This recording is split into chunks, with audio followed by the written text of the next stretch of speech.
os jogos são educativos, menos os jogos educativos. Essa frase irônica do educador André Lapierre cabe muito ao cenário dos games hoje em dia. Meus pais, por exemplo, não gostavam nem um pouco quando eu jogava videogame. Mas quando eu ia para os tais jogos educativos, geralmente de tabuleiro, aí tudo bem. Mas será que o game precisa ser explicitamente educativo para agradar a família ou a escola? Então, pessoal, na geração de vocês devem saber que essa história dos games tem um ponto de virada, né? Que é o Minecraft, né? Aquele jogo de blocos, que você monta praticamente qualquer coisa e é quase uma unanimidade, né? Todo mundo gosta do Minecraft. Eu queria conversar com o nosso diretor, o Léo Brant, que é um pesquisador de cultura. Léo, tudo bem? Tudo bem. É verdade que a indústria de games já está do tamanho de Hollywood, da indústria de cinema norte-americana? Já ultrapassou e tem um fenômeno que antigamente a gente estava acostumado com o game do filme, né? Hoje em dia a pirâmide se inverteu de tal forma que você tem um filme do game, né? O game é o objetivo final. É verdade. No episódio de hoje, justamente, a gente foi conhecer uma experiência educativa com games. E no estúdio vamos conversar com o Francisco Tupi, que é um PhD, imagine, um doutor em games, que vai contar um pouco mais sobre esse cenário no Brasil e no mundo. O mundo mudou. As escolas não, nem tanto. A escola deveria criar pessoas para que elas criem outras coisas, ou seja, pessoas com muita imaginação e que sigam um próprio sonho. Eu acho que isso é o bacana, o conhecimento por si só. Se eu vou usar isso na minha vida para poder ganhar dinheiro, ou se eu vou usar só num bate-papo rápido com alguém, mas é conhecimento. Eu nasci em Santo André. A primeira integração que eu tive à programação de jogos foi aos 7 anos. Meu pai queria que eu aprendesse a programação normal mesmo. O mais importante que foi para mim, dentro do código, é que eu descobri que existe um novo mundo. Eu sempre gostei de programação, até que a gente parou para conversar, eu e meu pai, e decidimos que nós íamos ensinar isso para as outras crianças. Porque um curso de programação é muito caro.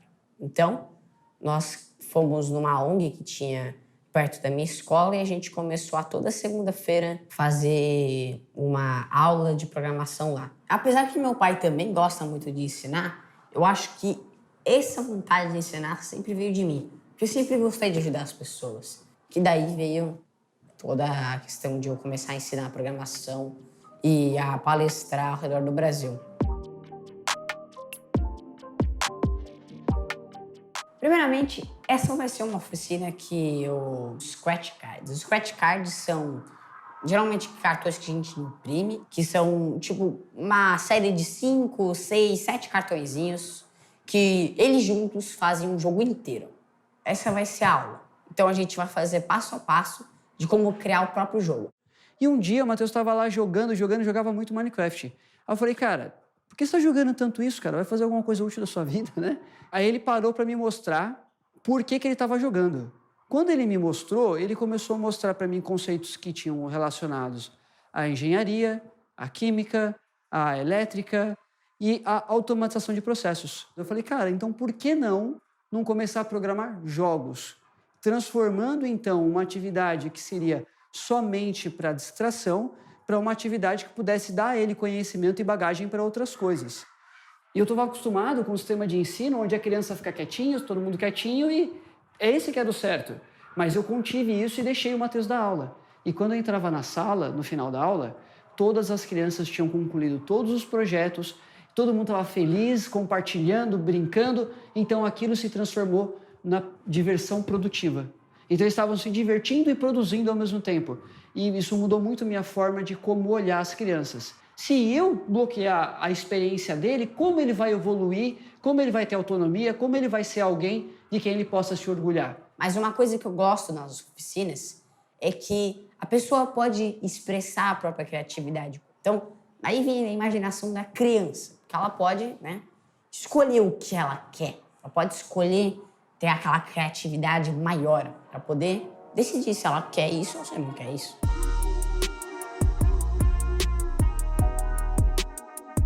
Eu definiria o coding como você criar vida, você criar a um objeto que faça o que você quer. E, dependendo do seu nível de inteligência artificial, talvez até mesmo na vida.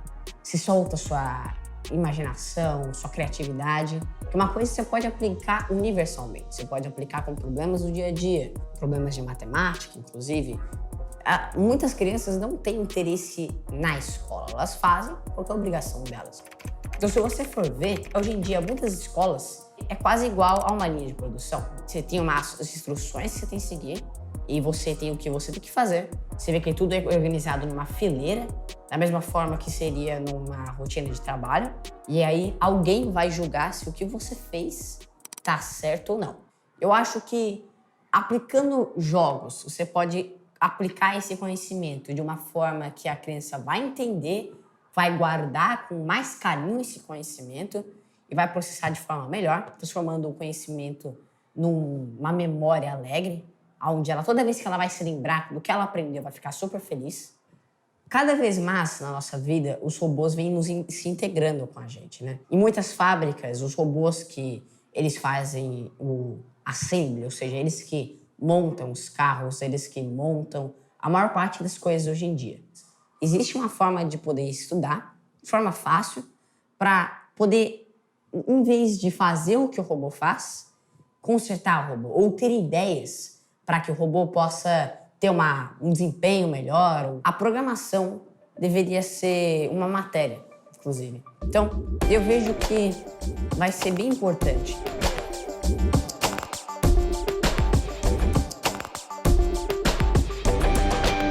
Os games também educam. O Idade Mídia de hoje recebe aqui no estúdio Francisco Tupi, que é especialista em games e educação, aliás, é doutor em games. Acho que essa é uma nova certificação, eu digo uma certificação contemporânea, né, Tupi? Sim. Muito obrigado por ter vindo hoje aqui participar do programa com a gente. Eu que agradeço. Porque a gente vive um momento agora que os games estão entrando pela porta da frente da escola, né? Nem sempre foi assim, mas eu vejo a educação formal aceitando melhor os games como um elemento educativo mesmo, sem necessariamente serem educativos, né? Como você explica isso? Inicialmente, a gente tem o jogo e a gente tem o game. Talvez o game a gente possa até chamar de um pós-jogo. O ser humano, ele brinca, ele joga por natureza. Homo ludens. Homo ludens. O homem lúdico. Exatamente. E aí, então, o que acontece? Com a aceleração que houve em relação à tecnologia, a mídia, de um modo geral, se tornou interativa. E nada mais engajador na interação do que os jogos. Perfeito. E aí, então, aquilo que não era lúdico, que não foi concebido como um jogo, como um livro, como uma fala, como prestar atenção, acabou sendo gamificado. Acabou virando jogo para trazer a atenção. Tupi, a gente aqui é um programa de educação midiática, mas a gente também realiza educação midiática. Então a gente tem o LabMe, que é feito com estudantes aqui do Centro Universitário Belas Artes de São Paulo, que estão aqui, que agora vão dirigir perguntas a você, tá ok? Let's play again. Vamos jogar. Que comece os jogos, né? Vamos jogar. Até que ponto, se é que eles podem, os games, videogames, contribuir também para o desenvolvimento da criança? O brincar é algo fundante da humanidade. O ser humano só é humano depois que ele tem contato com a brincadeira. Do ponto de vista de tecnologia, ter bastante cuidado e ser bastante dosado. Porque hoje, uma criança, ela não consegue não ter contato. Óbvio, toda forma de brincar, brincadeiras de qualidade, brincadeiras saudáveis, a gente tem excelentes jogos de tabuleiro que tem aprovações da neurociência, que estão associados à memória, à velocidade de pensamento, à sociabilização, mas também eu questiono um pouco essa demonização do jogo e como o jogo ele faz parte, o videogame ele faz parte, primeiro, é impossível a proibição e segundo, essa educação ela precisa vir de casa, a própria questão de dosar. Então, o que acontece? Eu vejo que o benefício principal é a relação com a tecnologia, saber viver num universo virtual, saber se comunicar, saber interagir também com pessoas de uma forma virtual. Então, assim, existe uma série de benefícios E a própria questão desse benefício e saber aplicar esse benefício, eu acredito, eu vejo que é uma questão da escola e da própria família. Todo game tem, vamos dizer, tem um potencial educativo? Todo game ou isso é característica de alguns games? Depende da visão do professor. Perfeito. Depende como o professor vai utilizar. Quando a gente fala da ludoliteracia, que é a educação baseada nos jogos e através do jogar, a gente tem 3 pontos. Todo jogo é uma máquina de aprendizagem. Perfeito. Porque se eu não aprender a jogar, eu não vou jogar. Sim. Primeira coisa. Segunda coisa, o jogo ele pode ser, como qualquer outra mídia, um ponto para eu entender a realidade que eu vivo.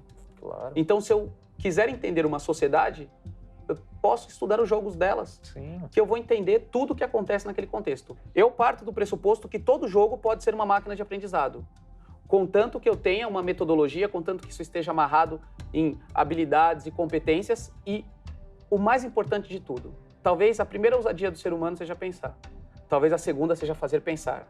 Então, utilizar o jogo para fazer pensar. Por que isso é legal? O que foi feito para isso ser legal? É uma manipulação de cores, é um princípio neurocientífico que foi usado aqui com vários médicos querendo me atrair? Ou não? O que justifica eu querer jogar tanto tempo?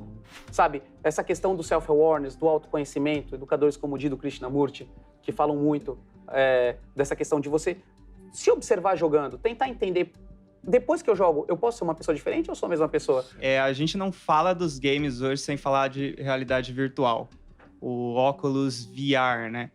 Essa é uma possibilidade para trazer dentro da sala de aula? A nova fronteira, que eu acredito, é a realidade virtual. Mas num sentido que o ser humano ele está buscando cada vez mais uma questão de hiperrealidade. Mas se a gente parar para falar realidade virtual, realidade aumentada e realidade mista, a gente tem diversos elementos que vai haver uma nova reconfiguração. Então, tudo isso pode trazer muitos benefícios na questão da virtualidade, de eu conseguir manipular um motor, eu conseguir dar uma aula para você e a gente ter uma real imersão 360, né? Eu acredito que a realidade virtual na sala de aula, ela não tenha só que vir como capacete, mas ela tenha que vir como uma formação. Olha, alunos, o mundo que a gente vai ter esse tipo de entendimento. Então, alguns jogos que no passado abriram o campo para o diálogo, como o Second Life, World of Warcraft, Minecraft, The Sims e tantos outros, eles começaram a capitanear, e isso mostra um outro elemento do jogo, que pelo fato do jogo ser legal, ser bacana, ser sedutor, ser atrativo, ele serve para trazer uma nova tecnologia. Então, o que isso vai trazer de diferença? O que é esse ser humano, esse pós-humano, esse transhumano, que a todo momento está tendo que lidar com esse excesso de informação? Você acha que o videogame ele pode servir como forma de empoderamento político para os jovens e, consequentemente, eles romperem as suas bolhas, ou também, por extensão, fazer com que as pessoas rompam as suas bolhas e vejam o videogame de uma forma diferente? Existe o preconceito com o jogo. E esse preconceito não impediu que o jogo virasse o que ele virou. Então, a revolução está acontecendo. A revolução midiática, a transformação. Mas toda a questão do jogo servir para fechar a bolha ou abrir a bolha vai servir com o espaço, com o ambiente que esse jogador tiver incluído. Por isso que a escola, a família, é o elemento fundamental para que essa consciência, essa forma de jogar e essa energia seja bem aproveitada. Tupi, professor Francisco Tupi, muito obrigado pela sua presença aqui. Usem a hashtag IdadeMídia e continuem nas redes sociais e na internet aprofundando o que a gente falou no programa. Vejo você no próximo episódio. Até lá!